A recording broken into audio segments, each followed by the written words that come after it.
Entonces, bienvenidos y bienvenidas todos y todas al segundo seminario del segundo semestre del año. Así que, bueno, en esta ocasión está con nosotros Roberto Viveros, hizo sus estudios de ingeniería en la Universidad Nacional de Asunción, luego siguió el camino de la luz, luego continuó sus estudios en matemática pura en el IMPA, haciendo el maestrado y el doctorado. Bueno, te doctoraste este año, ¿no, Roberto? Sí, y ahora me encuentro desempleado. Puedes agregar eso así para ya. Como dar esa información adicional, digamos. Chuta, ya. Y bueno, y otro dato que quería agregar es que tú participas de una ONG llamada OMAPA, que al parecer promueve el tema de las Olimpiadas de Matemática en Paraguay, ¿no?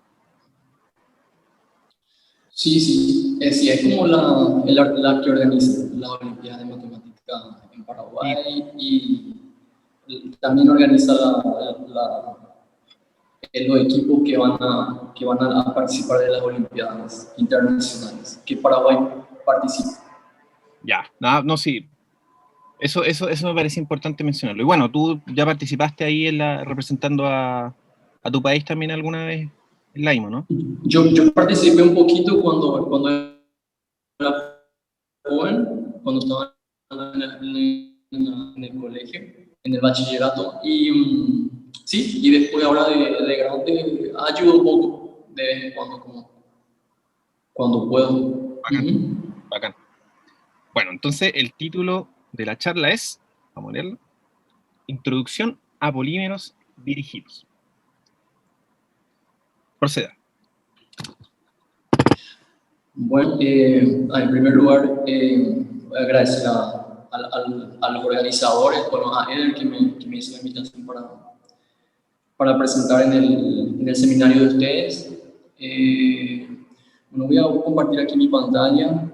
Como dije hace rato, hay una posibilidad de que algo no funcione, que algo no salga bien, así que espero que no. Pero no sé si...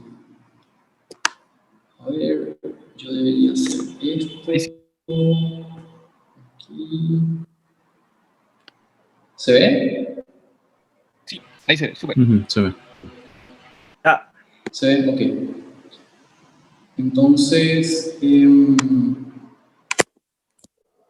voy a hablar el título de polímeros dirigidos, que es dentro de probabilidad, esa rama de la matemática.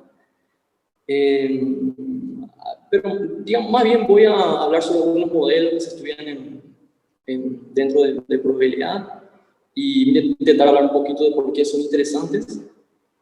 Y bueno, y al final voy a hablar un poquito de polímeros, que es lo que yo trabajé durante el doctorado. No me di poco el tiempo, así que, bueno, si cualquier cosa, si quieren preguntarme algo, por favor, interrúmpanme nomás. Entonces, así no voy a asumir que ni tampoco ningún conocimiento previo, así que esto va a ser, digamos, así una conversación así bien informal sobre estos temas. No sé si me escuchan bien. Acá hay mucho eco acá dentro de esta habitación. Yo no me escucho bien a mí mismo, así que no sé si ustedes me escuchan bien. Yo te escucho bien, pero con eco, claro. Okay. Yo también te escucho bien con un poco de eco. Okay. ¿Será que abro la puerta? No, continúo así, después ustedes me dicen. Entonces, dijimos que era probabilidad el tema. Entonces, probabilidad utiliza teoría de la medida, ¿no? Es un espacio de probabilidad. Lo que hacen los probabilistas es definen como que un espacio de probabilidad y estudian las propiedades que tiene ese espacio de probabilidad. Y un espacio de probabilidad es un espacio de medida que la medida del conjunto entero es 1, es simplemente eso. Entonces, solo para recordar que era un espacio de medida, era que teníamos un conjunto, en este caso le llamo omega, y teníamos una familia, f de subconjuntos de ese conjunto omega, que van a ser los que van a tener a lo que se le va a atribuir una medida, ¿cierto? Entonces, ese conjunto se llama sigma álgebra cuando satisfacía unas ciertas propiedades, ¿verdad? En particular, el conjunto completo tiene que estar dentro de esa familia. Si un conjunto está en la familia, el complemento de ese conjunto también tiene que estar dentro de la familia. Y dada una colección enumerable de conjuntos que están en la familia, la unión también está en la familia. Entonces tiene que ser cerrado para complemento y cerrado para unión de conjuntos. Entonces eso era un espacio de medida. ¿Sí? Y sobre eso decimos que tenemos una probabilidad cuando tenemos una función de ese conjunto de esa familia de sus conjuntos de omega a los reales, que satisface estas propiedades que tenemos acá escritas. Entonces, tiene que ser positiva para todo conjunto A. Este conjunto a veces le llamamos evento en probabilidad. Entonces, para todo evento tiene que ser positivo. Para el conjunto vacío tiene que darle probabilidad 0, tiene que darle medida 0, esta P. El vacío es un elemento que está siempre dentro de la sigma álgebra porque el todo tiene que estar, entonces complementar el todo, el vacío también tiene que estar. Entonces, tiene que dar 0. Y esta tercera propiedad, que la unión dada una unión enumerable de conjuntos, donde son disjuntos 2 a 2, el peso o la probabilidad de este conjunto unión, que también pertenece a la familia, no por esta propiedad de acá, es exactamente igual a la suma de cada una de los pesos individuales de los conjuntos, la suma de las probabilidades de los conjuntos. Entonces, esto es lo que torna al espacio un espacio de medida y un espacio de probabilidad cuando yo agrego la propiedad de que la medida del conjunto completo es 1, cuando normalizo, digamos, de esa forma. Entonces, ahí lo que hacen los probabilistas es definen un espacio de probabilidad con estas propiedades, definen una P y después estudian que más o menos modela algún fenómeno físico, químico tal vez, y después ven qué preguntas se pueden hacer sobre ese modelo y si pueden responder a alguna de esas preguntas. Entonces voy a explicar algunos modelos que son así súper clásicos de nuestra probabilidad. Así, yo les pido disculpas si alguien ya entiende todo esto y esto está siendo muy, muy fácil para alguien. Igual voy a hacer así voy a empezar con estos modelos así que son así súper, súper conocidos y súper básicos dentro de probabilidad. Entonces el modelo que voy a explicar es el espacio aleatorio simple en ZD. Entonces en el espacio aleatorio simple, primero voy a definir quién es mi conjunto omega. Entonces en este conjunto van a ser las trayectorias. Voy a imaginar que tengo un punto que se mueve dentro de este retículo, ¿verdad? Dentro de CD. Entonces, en cada instante de tiempo, él comienza voy a suponer que siempre comienza en 0, 0. Acá estoy en Z2. En CD en general. Comienza en 0, 0. Y siempre da un paso en alguna de las 4 direcciones, para el caso de C2, ¿verdad? Entonces, primero se puede ir arriba, y ahí se va en esta posición, después se puede ir a la derecha, después se va abajo. Al principio podría volver al origen, después se va abajo, vuelve otra al origen. Y todas las posiciones que él asume en todos los instantes de tiempo, voy a recolectar esa información en estas variables acá. S0, S1, S2, etc. Y así, todas. Entonces son colecciones infinitas de posiciones, de las posiciones que... Entonces el espacio, este omega, está formado por este conjunto de trayectorias infinitas. Entonces acá, por ejemplo, digamos que siempre comienza para cada trayectoria yo tengo la posición en cada instante de tiempo. Entonces comienza en 0, después S1, tal vez dije que iba arriba, entonces S1 sería acá 0, 1 en este caso.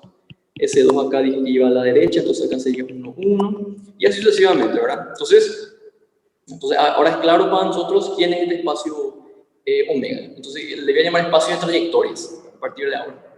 Entonces, sobre este espacio omega de acá, yo quiero definir una medida, una medida de probabilidad. En el mismo sentido que definimos la medida de Lebesgue en los números en la recta de los reales, en Rn, quiero definir una medida en este espacio de trayectorias infinitas.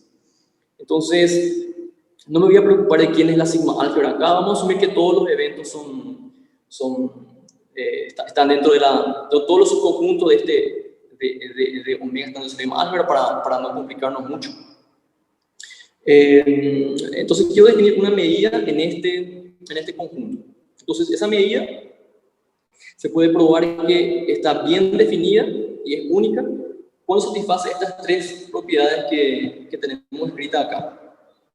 Entonces, la primera propiedad es que el peso de todo, bueno, a ver, voy a agregar acá en la condición de que el S0 es 0 para decir que, bueno, todas las trayectorias comienzan en el origen. Entonces claramente este conjunto acá, S0 igual a 0, corresponde a todo el espacio, entonces su probabilidad es 1, ¿verdad? Que es la definición de probabilidad. Y solamente hay que considerar trayectorias que se mueven dentro del que quedan un paso a la vez, ¿verdad? Entonces, a ver, siempre Sn-1 va a tener medida, va a tener distancia 1, ¿verdad? Y siempre solamente están dentro del retículo, en el Z. Entonces, realmente son todas las trayectorias que dan un paso por vez, ¿verdad? Entonces tengo esta primera propiedad.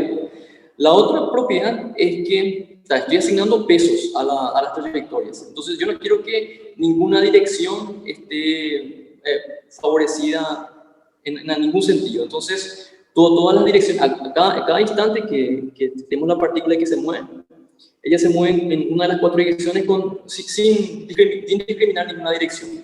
Entonces el peso, a ver, entonces, digamos que el peso esto sería el primer paso que da S1. Entonces, el peso que S1 sea igual a, digamos, 1, 0, tiene que ser igual al peso de que S1 sea igual a menos 1, 0, que igual al peso que el S1 sea 0, 1, y igual al peso de que S1 sea 0, menos 1. Eso. Entonces, los 4 pesos tienen que ser iguales y estos conjuntos son subconjuntos del espacio de trayectorias, ¿cierto? Entonces, el S1 igual a 1, 0 son todas las trayectorias tales que el primer paso fue dado hacia arriba, ¿cierto? Entonces realmente esto representa un subconjunto de omega. Entonces, estos 4 subconjuntos son disjuntos porque el primer paso es diferente para cada uno, y la unión de todo ello es el espacio completo, porque la primera posición puede ir solamente a una de estas 4 direcciones. Entonces, los 4 tienen el mismo peso, porque eso es lo que estoy queriendo, y la suma de la unión de todo esto es 1, porque es espacio completo. Entonces, todo tiene que valer un cuarto. Entonces, en general, para CD voy a pedir esto, que el peso o la probabilidad de que S1 sea igual a EJ, donde EJ es la base canónica de RD, e igual al peso que S1 sea igual a menos EJ, esto para todo J, y igual a 1 sobre 2B, ¿verdad? Que es lo que, bueno, todos tienen que tener el mismo peso. Eso, y esto en realidad es para cada paso que da, no solamente para S1, sino es para Sn-1, ¿verdad? Que sería el paso, el enésimo paso. Y esta última propiedad, que es que cada paso es independiente del anterior. Estoy independiente en este sentido que voy a escribir ahora. Entonces, por ejemplo, la probabilidad de que el primer paso sea X, lo que sea, y intersección, la probabilidad de que el segundo paso, que es S2 menos S1, ¿cierto? Porque S2 es la posición en el instante 2, S1 es la posición en el instante 1. Entonces, esta resta es el paso que da en el segundo paso, que sea igual a otra cosa. Entonces, es el producto de las dos probabilidades. S1 igual a X. Creo que eso está quedando fuera de la pantalla, ¿o no? ¿Sí? Parece que está quedando fuera de la pantalla. ¿Eso? Habría que subirlo un poquitito. ¿Ahí? Ya. Ahora sí. No sé si puedes repetir lo que dijiste sobre eso, por favor. Ya. Entonces, lo que dije que la tercera propiedad es que ellos son Sn, esta secuencia de de variables, digamos, SM1 son independientes en el sentido que voy a escribir ahora. Ahora voy a decir qué quiere decir eso. Entonces, eso quiere decir que la probabilidad de esta intersección de estos dos eventos, en este caso, acá escribo S1 porque S1 menos S0 es solo S1, porque S1, S0 es 0. Entonces, S1 menos S0 sea algo, cualquier cosa X, intersectado con S2 menos S1 sea igual a otra cosa Y. Esto es igual al producto de las probabilidades S1 menos S0 igual a X, que es S1 igual a X, y S2 menos S1 igual a Y. O sea, esto significa por definición independencia en probabilidad. Entonces, con estas propiedades, con estas tres propiedades, se demuestra que existe una medida de probabilidad en este espacio omega que está bien definida y que es única. Entonces, bueno, tengo esa medida que en algún sentido está determinando cómo es esta dinámica de un punto que se mueve dentro de este retículo sin que no tiene memoria, porque en cada paso él se olvida lo que hizo hace rato y da otro paso, independiente de lo que hizo antes, y se mueve indistintamente en cualquiera de las direcciones que tiene. Entonces, esta P está como que codificando esa dinámica que dijimos hace rato. Generalmente en probabilidad, todo de probabilidad tiene una base sólida, así teórica muy fuerte, pero a los probabilistas les gusta hablar así siempre intuitivamente, entonces parece que como que habla así en términos vagos, pero bueno, esa es una costumbre que se tiene. Posiblemente también yo haga eso ahora, así que si estoy hablando y algo queda así medio raro, avísame nomás y voy a intentar explicar mejor. Entonces, esta medida P está definiendo esa dinámica que estábamos hablando, y ahora podemos plantearnos qué tipo de preguntas podemos hacernos en relación a esta dinámica. Entonces, en particular, para hacer solamente una cuentita simple que tiene que ver con esto, vamos a hacer la cuenta de cuál es la probabilidad de que el paso aleatorio retorne al origen después de n pasos. O sea, cuál es el peso de todas las trayectorias tales que después de n pasos, o sea, Sn sea 0 otra vez. Ahora, quiero calcular esta probabilidad. Entonces, bueno, si quiero calcular esta probabilidad, una cosa que uno se da cuenta rápido es que por ejemplo, una trayectoria que vuelve a 0 después de una cierta cantidad de pasos. Para calcular esta probabilidad, a mí acá me va a ser más útil dibujar el gráfico del paso aleatorio. Entonces, en este caso, el tiempo voy a marcar en la X, en la abscisa, en la horizontal, y la posición voy a marcar en la vertical. Entonces acá, bueno, la vertical sería C de ZD, y la horizontal sería C, que sería el tiempo, digamos. Entonces, por ejemplo, bueno, acá ya tengo espacio para hacer C2, so voy a C1 nomás. Entonces, por ejemplo, si tengo en C1, tengo el origen y tengo un paso aleatorio que comienza en 0, y ahí tiene solo dos posibilidades en C1, va a la derecha o a la izquierda. Entonces, si va, por ejemplo, a la derecha en el primer paso, esto voy a codificar así, por ejemplo. Después, si va otro paso más a la derecha, sería así. Después, si por ejemplo regresa, ahí sería aquí. Entonces, ¿se entiende? Entonces, a cada una de estos gráficos así, corresponde una trayectoria, ya con las trayectorias en Z1 corresponde un gráfico aquí de este tipo. No sé si se entiende lo que estoy queriendo hacer.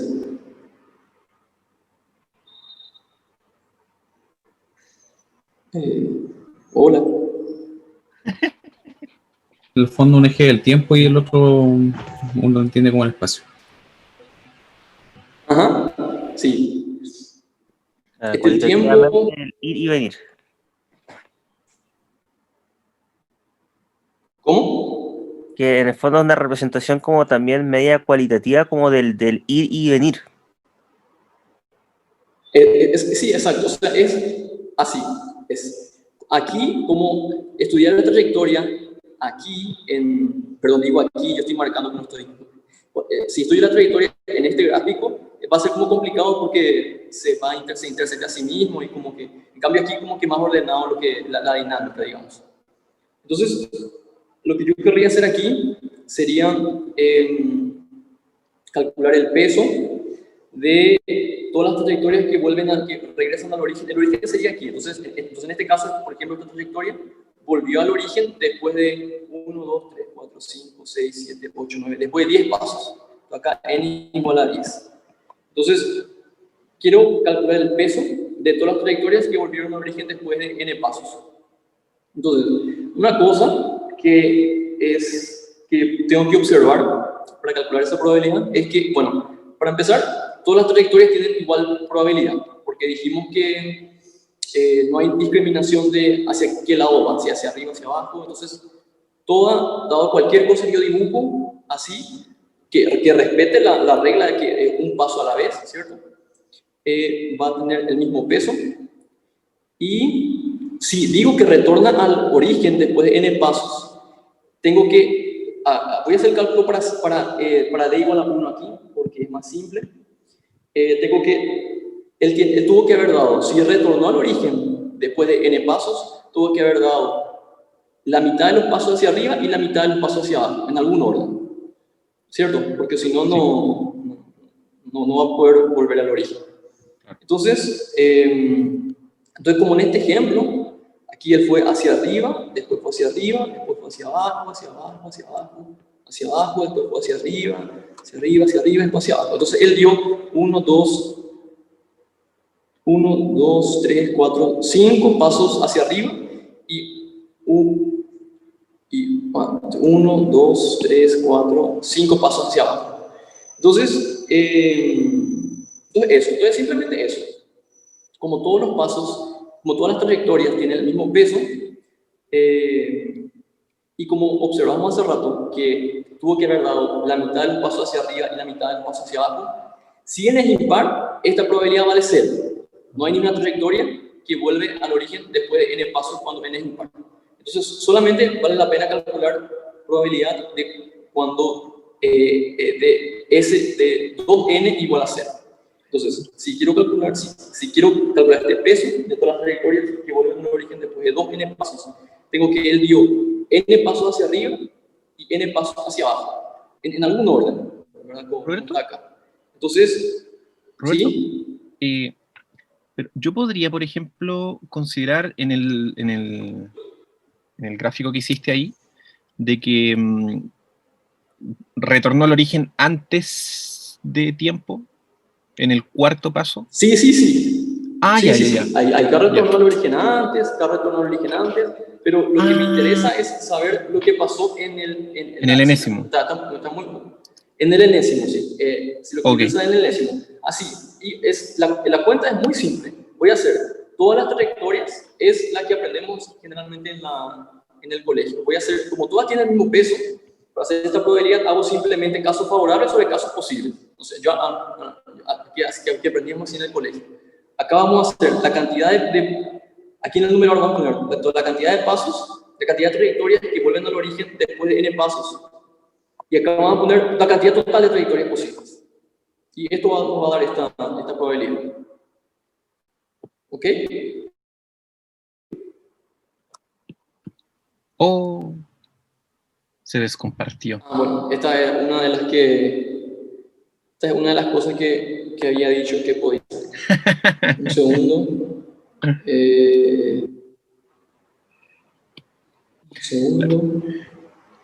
La probabilidad será 2n sobre n dividido 2 a la n, 2 a la 2n. 2 a la 2n es la cantidad de trayectorias posibles. Exactamente, sí. Exactamente. ¿Se ve? Ahora sí, ahí sí. Ya, ahora sí como si no pasó nada. Sí. Sí. Entonces, en el denominador es lo que vos dijiste, el número total de trayectorias. Como en cada paso puedo dar solamente dos... Ay, borré la línea. Como en cada paso puedo dar solamente tengo dos posibilidades, arriba o abajo. Entonces, el número total de trayectorias que hay, independiente de si termina o no en 0, es 2 elevado a 2n, porque son 2n pasos, ¿cierto? Sí. Ahora... Sí, en cada posibilidad hay 2. Ok. Ajá. Ahora, para calcular el número total de trayectorias que terminan en 0 después de 2n pasos, por combinatoria aplicamos lo que observamos hace rato, que era el hecho que él da n pasos hacia arriba y n pasos hacia abajo. Entonces, a ver, yo veo esto así, como que tenemos n símbolos arriba, digamos, n flechitas hacia arriba, n flechitas hacia abajo, y distribuimos esto de alguna forma. Entonces, así, eso es, la cantidad de formas de hacer eso es 2n tomados de n. No sé si ustedes ven también de esa forma. O sea, se puede ver como que uno escoge la posición en la que van a ir las flechitas hacia arriba, y una vez que escogiste las flechitas hacia arriba, las que van hacia abajo quedan determinadas. Entonces, por eso hay... Exacto. Así lo veo yo. Excelente, es eso. Sí. Entonces, esta fracción es la que nos da exactamente el valor de esta probabilidad, que es retornar al origen después de 2n pasos. Ahora, quiero trabajar un poquito con esta fracción porque quiero saber cuánto vale esto de forma asintótica. Entonces, voy a trabajar un poquito con esto. Entonces, esto es 2n factorial sobre n factorial sobre 2 a la 2n. Y entonces quiero hacer de forma asintótica, entonces voy a hacer el teorema de Stirling, que decía que n factorial es asintóticamente igual a 2pi n raíz por n dividido e elevado a la n. No sé si se acuerdan de esta fórmula, generalmente la fórmula que se usa para aproximar el factorial.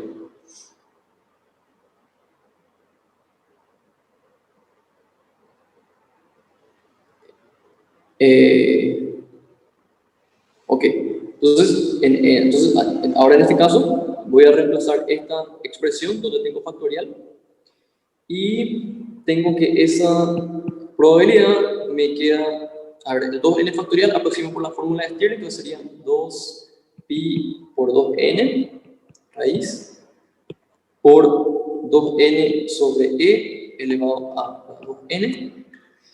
Después, n factorial es exactamente eso, 2n raíz de n sobre e elevado a la n. Como está dos veces, es al cuadrado, entonces se elimina esta raíz, y acá queda a la 2n. Y todo eso dividido, 2 elevado a la 2n. Entonces, vamos a ver lo que da acá. Estas constantes, 2pi, ahora mismo no me interesan mucho, entonces voy a poner simplemente una c, la constante no me voy a preocupar. Aquí arriba me queda una raíz de n que se cancela con lo que me queda abajo, que es una n. Aquí tengo raíz de n, aquí tengo n nomás, porque se cancela con la raíz, entonces abajo me va a quedar una raíz de n. Y el resto se cancela todo por arte de magia. Entonces, solo para verificar, el 2 elevado a la 2n se cancela con 2 elevado a 2n. El e elevado a 2n se cancela con e elevado a 2n. Y n elevado a 2n se cancela con n elevado a 2n. Entonces se cancela todo, queda solamente esto. Entonces, bueno, ahora entonces, perfecto. Yo tengo que la probabilidad de que la trayectoria retorne al origen después de 2n pasos decae asintóticamente y como una constante dividido raíz de n. Entonces, estoy dando tipo el régimen de cuán rápido va a cero esa probabilidad. Y en realidad se puede probar haciendo una cuenta parecida y para dimensión d en general, diría acá en un cuadrito, tengo más espacio. En general... ¿Verdad que esto era para dos dimensiones? No era para cuánta, era para una dimensión. Para una, claro. Sí, está bien observar eso. En general, dimensión D, tengo que la probabilidad de que ese 2n sea igual a 0 es asintóticamente igual, cuando n converge a infinito, de una constante que sí depende de la dimensión, dividido n a la d sobre 2. Entonces, una cuenta parecida a lo que hicimos. En realidad creo que hay varias formas de probar esto, se pasa con integrales, un montón de formas. Entonces, tenemos que esta es expresión para la probabilidad de que de las trayectorias que retornan al origen después de n pasos. Entonces, a ver, si nos detenemos un segundo a mirar esta fórmula que tenemos aquí, tenemos que esta probabilidad es mucho más chica cuando la dimensión va aumentando, ¿cierto? Entonces, que es una cosa que uno esperaría, porque si tenemos un retículo de dimensión muy alta, entonces es como que más fácil para el paso aleatorio perderse, digamos, de alguna forma. Entonces, cuando tiene demasiadas posibilidades para ir, entonces es más difícil para él volver otra vez al origen, siendo que tiene como que muchas posibilidades para caminar, digamos. Entonces, bueno, eso, digamos, una observación así medio filosófica. Entonces tenemos esta probabilidad de retornar después de 2n pasos al origen. Ahora, vamos a suponer que queremos ahora relajar un poco más esta condición y nos preguntamos la probabilidad de retornar al origen alguna vez, digamos. Entonces, vamos a suponer que esto voy a ignorar por el momento. Entonces, vamos a suponer que ahora estoy interesado en calcular esta probabilidad que está aquí, que es la probabilidad de retornar al origen después de alguna vez. Entonces, existe algún n natural tal que ese n es igual a 0. Entonces, esta probabilidad en principio es mucho más grande que la que calculamos hace rato, porque hace rato queríamos que regrese a 0 después de exactamente 2n pasos. Ahora pedimos que regrese a 0 alguna vez, simplemente eso. Entonces, en principio esto sería muy grande y queremos saber, bueno, cuánto vale, ¿verdad? O cómo se comporta esto. Y una herramienta que tenemos para calcular eso es este lema que escribí acá, que es un lema súper sencillo que podríamos probar ahora también, pero tal vez que se hace generalmente en un curso de probabilidad. Y el lema de Borel-Cantelli, que dice lo siguiente: bueno, cuando tenemos una secuencia de eventos, una secuencia de subconjuntos, tales que se satisfacen esta propiedad de suma aquí, es decir, cuando la suma de los pesos de los subconjuntos de los eventos cuando es sumable, cuando la suma de las probabilidades es finita, tenemos que la probabilidad de que esos eventos pasen infinitas veces es 0, exactamente igual a 0. Entonces, ¿cómo se traduce este lema para nuestro problema que tenemos acá en este caso? Acá claramente nuestro evento acá a n vamos a tomar como el evento de que en la posición n, después de n pasos, el paso aleatorio retornó al origen. Y entonces esta probabilidad que está aquí, p a n infinitas veces, corresponde a la probabilidad de que el paso aleatorio retorne a 0 infinitas veces. Entonces esa es la probabilidad que este lema nos da. No exactamente esta que yo escribí acá arriba, sino la probabilidad de que n sea igual a 0, es decir, el paso aleatorio retorna al origen, infinitas veces.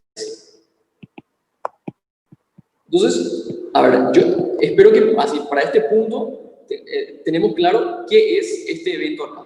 Entonces, son todas las trayectorias que tienen infinitos ceros, ¿no? Simplemente eso, todas las trayectorias que tienen infinitos ceros. Y entonces, ¿esto cuánto vale? Y según el teorema, según este lema de Borel-Cantelli, vale 0 si es que esta suma aquí es finita. ¿Y cómo se comporta esta suma? Y se comporta con esta fórmula que calculamos hace rato. Entonces, esta suma, y ahí la dimensión, ahí juega un papel muy importante en esta suma, porque esta suma se vuelve sumable cuando d es mayor o igual que 3. Cuando este d aquí es mayor o igual que 3, esto aquí queda n a la 3 medios, y eso se vuelve sumable. Entonces, por el lema de Borel-Cantelli, si d es mayor o igual que 3, tenemos que esta suma de las probabilidades de AN se vuelve finita. Se vuelve finita.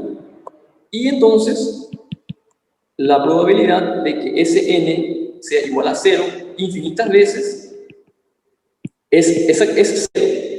Es cero. ¿Eso qué quiere decir? ¿Qué es lo que hace el paso aleatorio en dimensión 3 o más? Él sale del origen, vuelve al origen, sale otra vez del origen, vuelve al origen y hace eso solamente un número finito de veces, hasta que llega un momento dado en que sale del origen y ya no vuelve más, ¿cierto? Entonces, ese es el comportamiento que tiene el paso aleatorio en dimensión 3 o más. Cuando la dimensión es 1 o es 2, se prueba que la probabilidad de que el paso aleatorio sea igual a 0 infinitas veces es 1. Es exactamente lo contrario a lo que pasa antes. Esto ya no es simplemente por el lema de Cantelli, a través de otros argumentos, tampoco es difícil. Esto quiere decir que en dimensión 1 o 2, el paso aleatorio tiene tan poco espacio, es tan rígido la estructura cuando es d igual a 1, d igual a 2, que él no tiene otra opción que regresar al origen. Y regresa al origen, y infinitas veces, siempre regresa al origen. Entonces, entonces esa es la dinámica cuando la dimensión d es 1 o 2. Inclusive esto tiene nombres, ¿verdad? Cuando para los que saben lo que es una cadena de Markov, cuando la cadena de Markov le pasa esto que dijimos en dimensión 3, o sea, él vuelve, digamos, regresa al origen, a donde comenzó con probabilidad 0 infinitas veces, es 0, entonces, digamos, en este caso decimos que la cadena es transitoria o transiente. Y cuando pasa como en dimensión 1, que él regresa al origen infinitas veces, decimos que es recurrente. Entonces, esta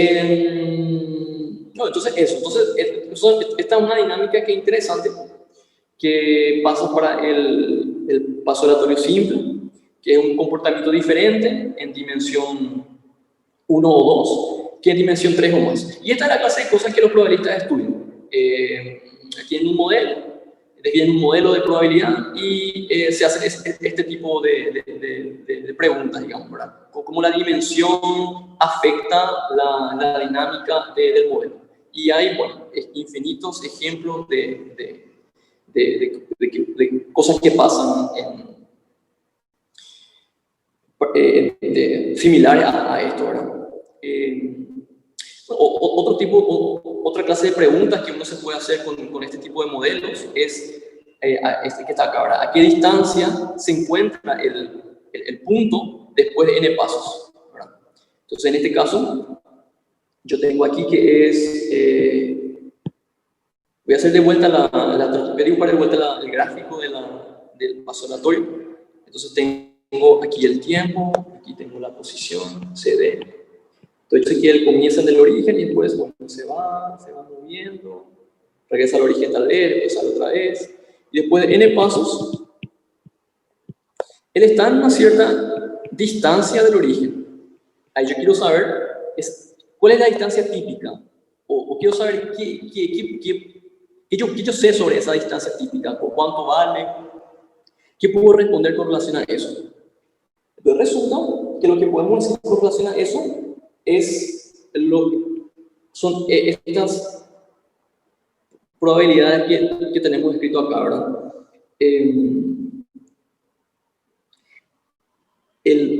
Digamos, el paso aleatorio, la probabilidad de que el paso aleatorio se encuentre a una distancia mayor que n elevado a algún exponente, aquí este exponente es crítico cuando alfa es igual a 1 medio. Entonces, ¿en qué sentido es crítico? El sentido es que si alfa es igual a 1 medio, es decir, la probabilidad de que el paso aleatorio se encuentre en una distancia mayor que raíz de n, después de n pasos, es tan pequeña cuanto uno quiera. Es decir, que para todo epsilon aquí, yo puedo tener una constante aquí, c epsilon, tal que esta probabilidad de aquí es tan pequeña cuanto uno quiera. Es decir, que yo puedo tomar acá una bola de tamaño, una constante veces raíz de n, y yo sé que después de n pasos, el paso aleatorio va a estar dentro de esa bola, con probabilidad tan grande como yo quiera. Y si acá el exponente, en vez de ser 1 medio, aumenta un poquito, tan chico cuando yo quiera, ahí se acaba todo y esta probabilidad converge a cero. Converge a cero cuando n converge a infinito. Entonces, este exponente aquí, un medio, es un exponente crítico para este modelo. Y una cosa interesante es que este exponente un medio no depende de la dimensión. Así, estos resultados de aquí valen para todas las dimensiones, para todo D. Y de hecho tiene un nombre, ¿no? Cuando ocurre esto para este caso y para otros fenómenos, cuando se tiene este valor de n igual a un medio, cuando este alfa crítico es igual a un medio, se dice que el modelo es difusivo. Difusivo. Dice cuando el modelo es difusivo. Entonces, cuando alfa es un medio, cuando se tiene una propiedad de este tipo aquí, con ese exponente igual a un medio, decimos que el modelo o el proceso es difusivo. Cuando el exponente crítico ahí está entre un medio y 1, por ejemplo, decimos que es superdifusivo.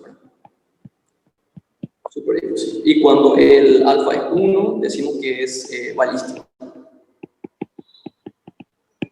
Y 1 es lo máximo que puede tener, ¿verdad? Porque solamente da n pasos. Después de n pasos, solamente puede ir a una distancia n, es lo máximo que puede ir. Si se va, por ejemplo, en la misma dirección todos los pasos. Entonces, máximo aquí puede valer n. Puede valer 1, perdón. Este exponente puede ser 1 como máximo, para que esta probabilidad sea algo no trivial, digamos. Entonces, bueno, tenemos que este es otro tipo de preguntas que nos podemos hacer con este tipo de modelos y que también les interesan a los probabilistas saber. Entonces, ahora creo que tengo 10 minutos más de presentación. En realidad no sé cuánto tiempo tengo, yo supuse que una hora, ¿no? Algo así. 45, 50 más o menos. Igual puede ser una hora, o sea que pero... pero no hay, no hay problema si es menos. No te sientas mal. Ya. No, pero dale nomás. Ya, entonces, en los últimos, no sé, 10 minutos tengo tal vez, voy a definir entonces lo que son los polímeros, que en teoría era el tópico del seminario. Entonces, un polímero, todo lo que definimos antes fue como el paso aleatorio simple, que son como trayectorias en ZD, tal es que la trayectoria no tiene memoria, es decir, en cada paso él se olvida lo que hizo antes y da otro paso, y no discrimina hacia dónde se va, hacia la dirección. Entonces, cuando hablamos de un polímero, tomamos eso como base, pero ahora, digamos, ahora sí vamos a dar cierto peso a las trayectorias. Vamos a complicar un poco el modelo del paso aleatorio simple. Entonces, un polímero en probabilidad es eso, son pasos aleatorios donde la ley o la probabilidad del paseo se encuentra modificada de alguna forma. Entonces, quería dar así algunos ejemplos de algunos polímeros que se estudian así actualmente. Y voy a hablar de eso a lo que me dé el tiempo, y si no termino todo, no hay problema.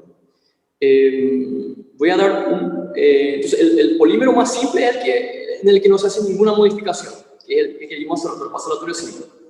Otro ejemplo de un polímero que es muy fácil de definir es lo que se llama acá como paseo autoevitante, que es self-avoiding walk, por las siglas en inglés, que sería la misma cosa. Ahora voy a hacer acá un ejemplo en Z2, donde tengo un punto que se mueve, que empieza caminando del origen y da un paso en cada instante de tiempo, pero con la condición de que él no puede volver a visitar ningún vértice que ya visitó antes.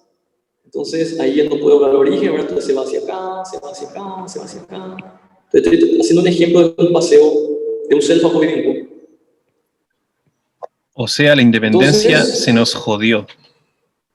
Entonces ya no es independiente, ahora ya no vale más, ya no se puede más, no tiene más importancia cuál es la probabilidad de que vuelva al origen, porque es 0. Entonces, ¿qué tipo de preguntas no podríamos hacer en este tipo de modelos? Una pregunta que no podemos hacer sería ¿cuál es la distancia al origen después de n pasos? ¿Cierto?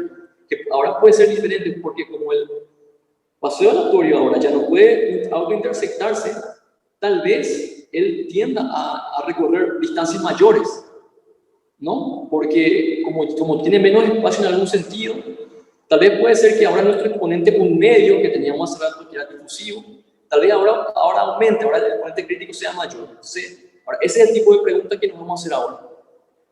Pero resulta que este modelo es recontra complicado, porque el hecho de que él ya no tenga más esa pérdida de memoria hace que sea muy, muy difícil de estudiar. Y preguntas muy básicas sobre este modelo están así en abierto todavía hasta ahora. Entonces voy a decir algunas cosas que se sabe sobre este modelo, pero es bastante poco lo que se sabe, a pesar de que es muy fácil de definir, ¿cierto? Entonces, una cosa a la gente, este modelo también estudiaron primero los físicos, pero después empezaron a estudiar los matemáticos. Una cosa que a uno le interesaría saber es, por ejemplo, hacer una pregunta súper básica. ¿Cuántas trayectorias hay de tamaño n, por ejemplo?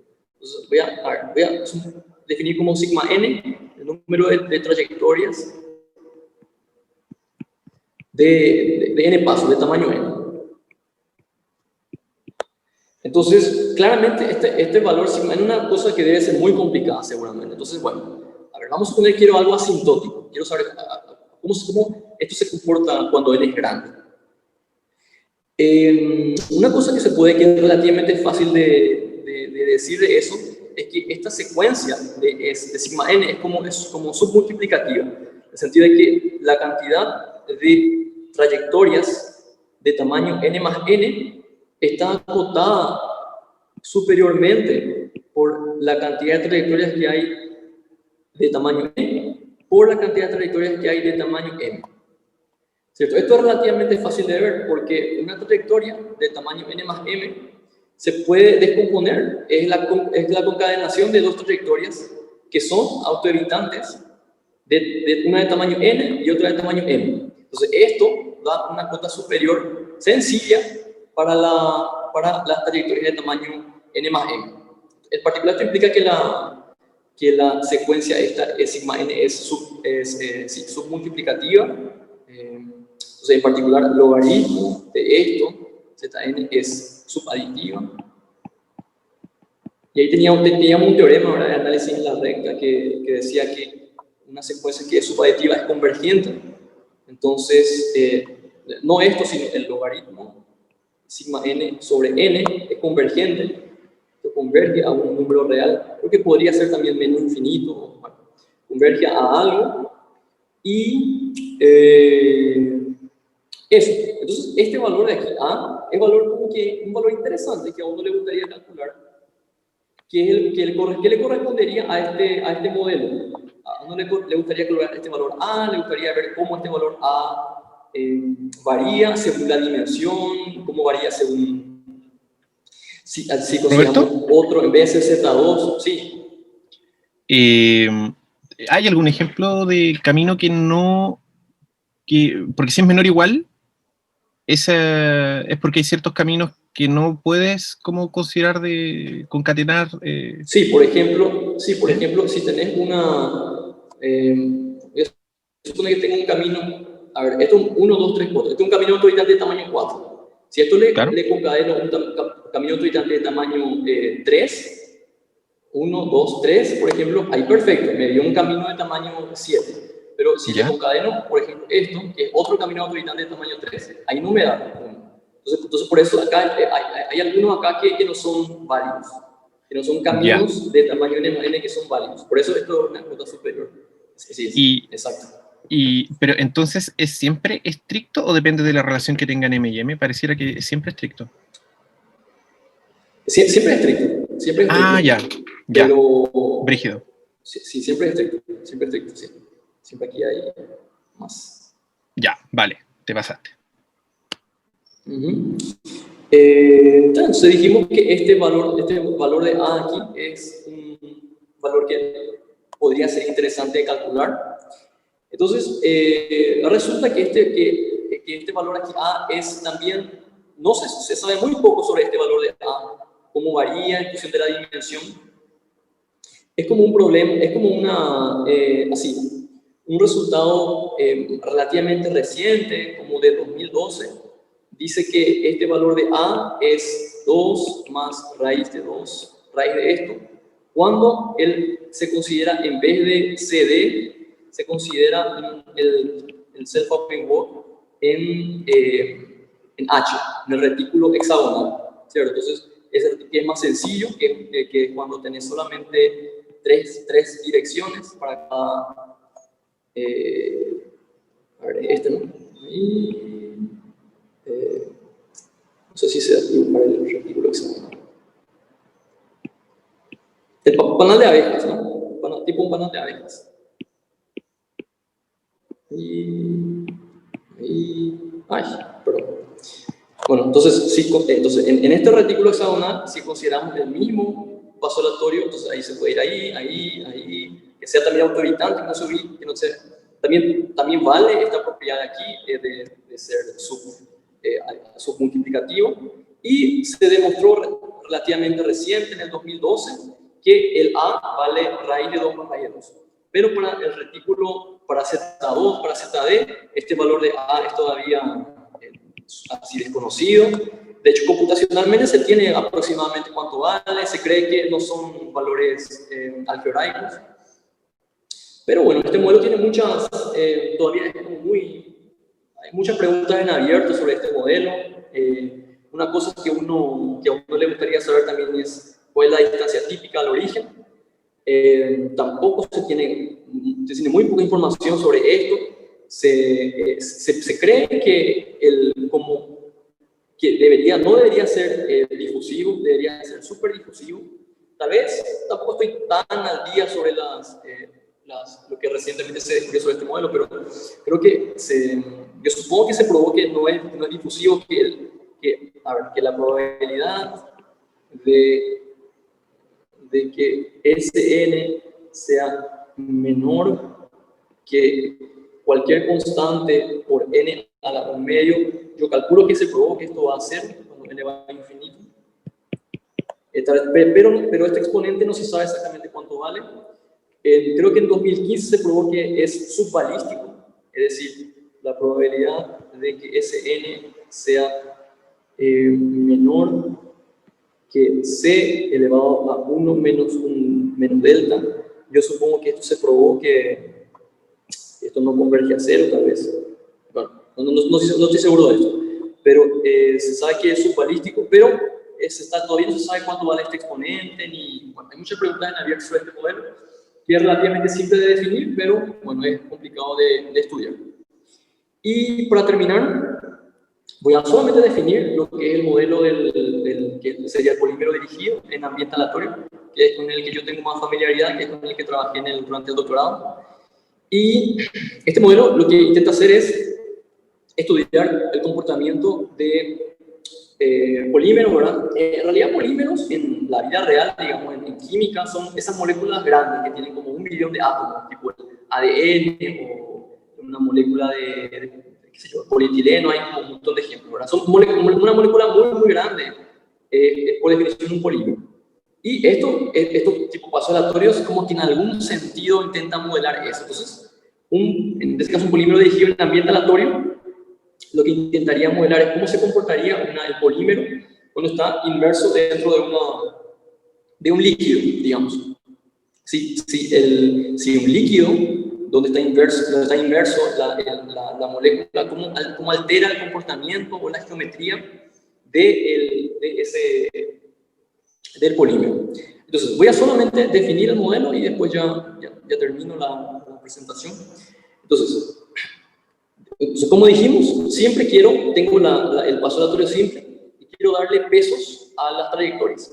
Vamos a suponer que tengo las trayectorias de tamaño n, y voy a hacer la misma cosa, voy a hacer la gráfica del paso aleatorio. Tengo aquí en z, aquí la abscisa tengo el tiempo, y la abscisa tengo el tiempo, aquí tengo la posición. Entonces, da una trayectoria. por ejemplo esta, voy a asignarle un peso a esta trayectoria según un ambiente que, bueno, debería haber definido antes. Entonces, ¿cómo defino yo mi ambiente? Lo defino de la siguiente forma. Para cada uno de los vértices de este gráfico, aquí Z por ZD, voy a darle un número aleatorio. Entonces, dado N, Z, que pertenece a Z por ZD, va a estar asociado un eta, NZ, que va a ser aleatorio. Va a ser un número aleatorio. Y hago eso para todos los vértices. Y hago eso de forma independiente. Entonces, como que sorteo un número para todos estos vértices. Y después, cuando tengo todo sorteado, estos numeritos, ahí lo que hago es, dada una trayectoria cualquiera, por ejemplo, esta que dibujé aquí, S, voy a asignarle a esta S un peso que depende de esos números, ¿verdad? Entonces, lo que voy a hacer, voy a sumarle el peso por donde la trayectoria visitó. Entonces voy a sumar esos pesos, entonces serían la sumatoria de eta, que son los pesos de N, SN, que son los pesos donde visitó. Voy a multiplicarle por un beta, que es una constante fija, que va a ser una constante que a mí me va a poder como que tunear la influencia que va a tener el medio ambiente en el peso de las trayectorias. Y voy a hacer, por aquí, y voy a hacer después E elevado a todo esto, como para hacer que sea algo positivo. Entonces, para todas las trayectorias S, voy a asignarle un peso que va a ser proporcional a este número que está aquí. Entonces, bueno, ese es mi modelo para yo fijé estos valores del medio ambiente. Entonces, en probabilidad decimos eso radialización, una radialización fija del medio ambiente. Esto define unos pesos para todas las trayectorias de tamaño N. Entonces, y eso define una probabilidad cuando normalizo eso. Entonces, digamos que la probabilidad de una cierta trayectoria va a ser entonces ese valor ahí, E elevado a beta por la suma de los pesos donde él viaja. Y divido una constante que va a ser que digamos que normaliza eso, que sería simplemente, que sería esto que está aquí, que sería la suma de los pesos de todas las posibles trayectorias, como para que dé uno al sumar todo. Entonces, bueno, entonces intuitivamente, estas trayectorias, como los pesos que tienen son proporcionales a los valores del medio ambiente, uno podría creer que las trayectorias querrían ir a regiones donde el medio ambiente tiene valores más altos y querrían evitar trayectorias donde el medio ambiente tiene valores más bajos, ¿verdad? Entonces este es un modelo así súper interesante que se estudia mucho en la práctica. Inclusive esto podría tener aplicaciones concretas en química y eso, porque si por ejemplo esto podría ser modelar tipo burbujas de aire, tipo una molécula que está en un líquido, que tenga burbujas de aire y digamos que cuando hay una burbuja de aire esto es un 1 y cuando no hay un 0, entonces ahí uno quiere saber cómo se comporta la molécula en esa clase de fluido, por ejemplo. Entonces, bueno, hay varios resultados sobre este modelo que creo que ya no me da el tiempo para hablar de eso. Pero, bueno, un modelo ahora que es muy interesante, que se estudia actualmente y que recién se está empezando a utilizar herramientas de probabilidad para estudiar este modelo, más o menos recientemente. Fue Bolthausen el que empezó a estudiar este modelo con herramientas de probabilidad. Y, bueno, creo que me voy a quedarme por ahí en la presentación. Ahí escribían algunas cosas más que si quieren les puedo enviar por correo. Pero bueno, creo que eso es todo. Muchas gracias. Voy a dejar de compartir acá. Buena. Pueden aplicar sus manitos para expresarse. Yo voy a poner la mía. Oye, está súper buena, súper buena. Gracias, Roberto. ¿Alguien tiene alguna pregunta? Yo tengo caleta. Yo tengo caleta.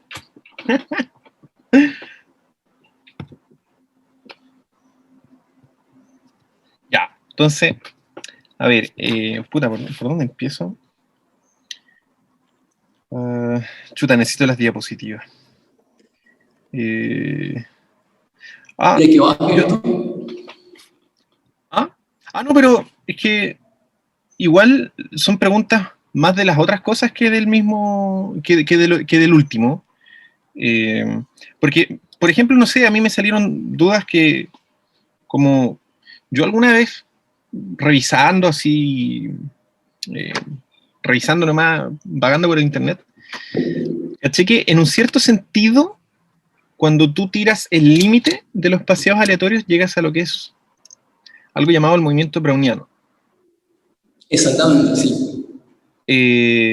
¿Hay algo con respecto que se sepa de estas cosas? En cualquier sentido. O sea por ejemplo... Dale. No, así exactamente como dijiste. Esto SN. A ver, ahora cuando es... Acá tenemos S, cuando N es... A ver, siempre... Perdón, no tengo... Cuando tengo SN, acá tenemos el dibujito de un paso aleatorio para N. N se hace tender a infinito. Esto se rescala, se divide por N elevado a la 1 medio. Ahí este 1 medio es un exponente importante en este caso. Entonces esto queda como unas curvitas así, ¿no? Que en algún sentido. Esto queda como una medida del espacio de funciones continuas de 0,1, que es lo que se conoce como la medida de Wiener o el movimiento browniano. Y sí, esta es otra propiedad que satisface el paso aleatorio simple, por ejemplo. La convergencia es una medida donde en el espacio de funciones continuas, y esta SN converge en esa medida. Ya, pero, y por ejemplo, súper. Pero, por ejemplo, con los, creo que eran los self. No, Ese es el algoritmo, claro. Con los SAU, con los SO. ¿Hay algo de ese estilo con ellos? ¿El movimiento browniano tiene como un primo lejano de este estilo? Mira, así, de estas cosas se sabe bastante poco todavía. Ya. Sí hay primos del movimiento browniano.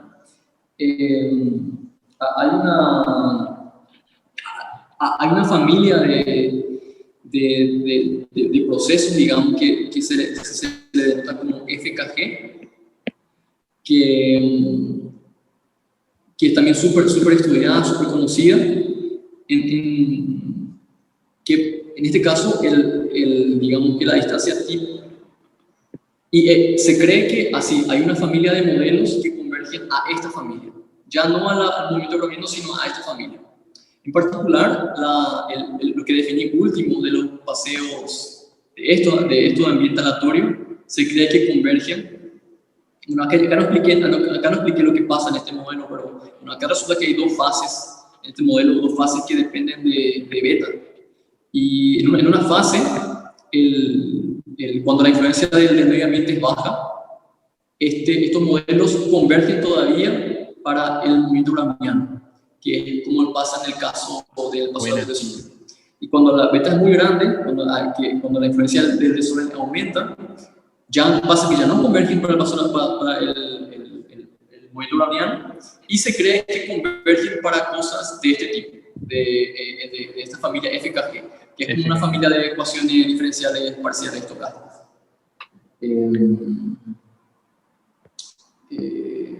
Eso, pero también son problemas en abierto, no se sabe, no se entiende todo, creo que exactamente cómo converge y ese tipo de cosas. Ya, no, buena. Vale, Robertinho. Dejo mis otras preguntas, entonces ahí va más rato. ¿Alguna pregunta ¿Alguna pregunta que quede por ahí? Si no hay más, entonces, bueno, agradecemos a Roberto por el tiempo de haber preparado la charla, de haberla dado. Y bueno, ahora pasamos al café. Y bueno, y gracias a los que asistieron, porque acá en Chile era feriado, así que también ese detalle se me olvidó. Así que muchas gracias a todos y a todas.